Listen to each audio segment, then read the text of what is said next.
AP ప్రభుత్వం ప్రజాస్వామ్యంతో గెలిచినటువంటి ప్రభుత్వంగా మనగడకు రావటంలా. కారణం ఏమంటే ఇది కూటమి ప్రభుత్వం. ఈ కూటమి ప్రభుత్వంలో ప్రజల చేత ఓటేసి ఎన్నుకుని ఉంటే ప్రజలకు సేవ చేయాలనే భావన కూటమి ప్రభుత్వానికి వచ్చిండేది. ఈ కూటమి ప్రభుత్వం వచ్చి 164 సీట్లు తెచ్చుకున్నా ఈ రోజు ఏ ఎలక్షన్ జరిగినా తిరుపతిని ఎగ్జాంపుల్ గా తీసుకోండి. ప్రజాస్వామ్యంలో ఎలక్షన్ జరిగినప్పుడు ప్రజల చేత ఎన్నుకోబడినటువంటి వాళ్ళు మేయర్లు గాని కౌన్సిల్ గాని అవుతున్నారు.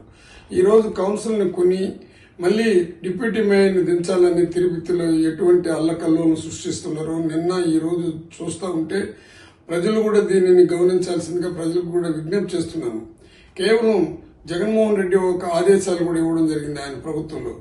అంతకుముందు ప్రభుత్వాలు ఏ విధంగా ఉండిందంటే ప్రజల చేత ఎన్నుకోబడిన ఎమ్మెల్యేలు కూడా డబ్బులు ఇచ్చుకొని ప్రభుత్వాన్ని కూలదోసే పరిస్థితి వచ్చినప్పుడు జగన్మోహన్ రెడ్డి ఒకటే అసెంబ్లీలో చెప్పడం జరిగింది.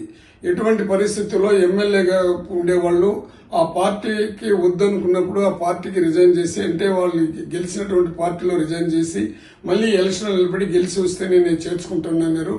ఆ ప్రకారంగా జగన్మోహన్ రెడ్డి 5 సంవత్సరాలు నడుచుకోవడం కూడా జరిగింది. చంద్రబాబు నాయుడికి నా విజ్ఞప్తి ఏమంటే ఇప్పుడు కూడా మించిపోయింది లేదు. మీ యొక్క కౌన్సిల్ అంతా రిజైన్ చేయించండి. తిరుపతిలో అది కూడా ఎటువంటి పరిస్థితిని తీసుకొని వస్తున్నది, అది ఒక పుణ్యక్షేత్రం. అటువంటి పుణ్యక్షేత్రంలో ప్రజల చేత ఎన్నుకోబడిన కౌన్సిల్ ని ఈ విధంగా దౌర్జన్యాలు చేసి డిప్యూటీ మేయర్ పగలగొట్టి మళ్లీ కౌన్సిల్ కు సంబంధించిన వాళ్ళ హౌస్ని, వాళ్ళ బంధువుల్ని వాళ్ళ పైనంతా పడి నానా ఆగేడాలు చేసుకుంటూ నిన్న అందరూ ఓ కుమ్మడిగా ఎలక్షన్ కి వస్తూ ఉంటే మీరు అడ్డగించి అక్కడ ఒక రౌడీ రాజ్యంగా సృష్టిస్తున్నారు కానీ ప్రజల చేత ఎన్నుకోబడిన ప్రభుత్వంగా కనబడలేదు. దానికి కారణం ప్రజలందరూ కూడా బాధపడుతున్నారు. మేమంతా ఓట్లు వేసినాం, మా ఓట్లు ఏమైంది అనేది వాళ్ళ మనసులో బాధ ఏర్పడుతుంది. ఈవీఎంల ద్వారా గెలిచారు కాబట్టి మీరు ఏం చేసినా, మీరేం నిర్ణయాలు తీసుకున్నది చెల్లుబాటు అయిపోతున్నదని ఒక దృక్పథంతో పోతూ ఉన్నారు.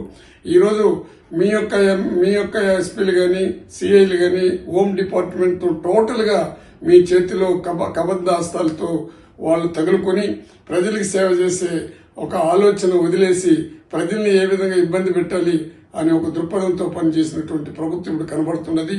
రెండోది మీకు అందరికీ కూడా తెలుసు, ఈ రోజు జీడీ నెల్లూరు అంటే ఇంతకుముందు మా నియోజకవర్గం అది, ఇప్పుడు మా పాప నిలబడింది ఆ నియోజకవర్గంలో. ఆ జీడీ నెల్లూరులో మన దళితులకు సంబంధించినటువంటి గ్రామం పాతపాలెం. ఆ పాతపాలెంలో నిన్న యాక్సిడెంట్ జరిగితే తెల్లారి ఈ రోజు యాక్సిడెంట్ జరిగినప్పుడు దాంట్లో వెంకటేష్ అనే ఒక దళితుడు చనిపోవటం, 3 సీరియస్ గా ఉంటే కనీసం అంబులెన్స్ కూడా 2 గంటల లోపల రాకుండా పోతే మా పాప కృపాలక్ష్మి ఇన్ఛార్జ్ ఉండి ఆమె పోయి వాళ్ళకంతా సౌకర్యాలు ఏర్పాటు చేయడం జరిగింది. ఇంతకుముందు జగన్మోహన్ రెడ్డి ప్రభుత్వం ఏ విధంగా ఉన్నదంటే ఎప్పుడు యాక్సిడెంట్ జరిగినా బాడీ కంప్లీట్ గా దానం కాకముందుగానే 5 లక్షలు ఇప్పించే కార్యక్రమం జగన్మోహన్ రెడ్డి గారు చేస్తున్నారు. మీరు డబ్బులు ఇవ్వకపోతే పోతారు, ఇమీడియట్ గా వెంటనే వాళ్ళకి మంచి ట్రీట్మెంట్ ఇచ్చే కార్యక్రమాలు కూడా చేయటం లేదు. ఈ రోజు 3 సీరియస్ గా ఉంది, చిత్తూరు హాస్పిటల్ ఉన్నారు. ఆ 3 పరిస్థితులు కూడా ఆందోళనకరంగా ఉంది. దానికైనా తగిన ట్రీట్మెంట్ ఇప్పించాల్సిందిగా అక్కడ డిఎం హెచ్ఓకి కలెక్టర్ గారికి కూడా నేను విజ్ఞప్తి చేస్తున్నాను. ప్రజాస్వామ్యాన్ని కాపాడుకోవాలనే పద్ధతి మీకు దేవుడు ఎందుకు కల్పించలేదు అర్థం కాలేదు. ఎప్పుడు కూడా ప్రజలు ఈ ప్రభుత్వాలు ఇట్నే ఉండదు, మళ్లీ ప్రభుత్వాలు వస్తుందని చెప్పేసి మేమందరూ కూడా మాట్లాడినా ప్రతి తూరి తెలుగుదేశం ప్రభుత్వం వచ్చినప్పటి నుంచి చూస్తూ ఉంటాను. ఫస్ట్ నుంచి పాదిరిగుప్ప నుంచి ఇప్పటి వరకు చూస్తూ ఉంటే ఎప్పుడు ప్రభుత్వాలు మారి మళ్లీ తెలుగుదేశం ప్రభుత్వం వచ్చి దానికి నాయకుడిగా చంద్రబాబు వస్తే ఇటువంటి దౌర్జన్యాలు తప్ప వేరే దౌర్జన్యాలు జరగటం లేదు. దీనికి ప్రజలు స్వస్తి చెప్పాలా.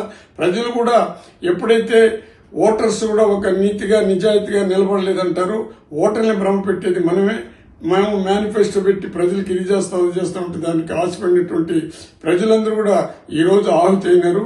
ప్రజల యొక్క అభివృద్ధిని చూడండి, ప్రజల యొక్క సంక్షేమాన్ని చూడండి, ఎడ్యుకేషన్ చూడండి, హెల్త్ ని చూడండి. దీన్ని మర్చిపోయి ఇటువంటి దౌర్జన్యం చేసే కార్యక్రమాలకు స్వస్తి చెప్పాల్సిందిగా చంద్రబాబుకి కూటమికి నేను విజ్ఞప్తి చేస్తున్నాను.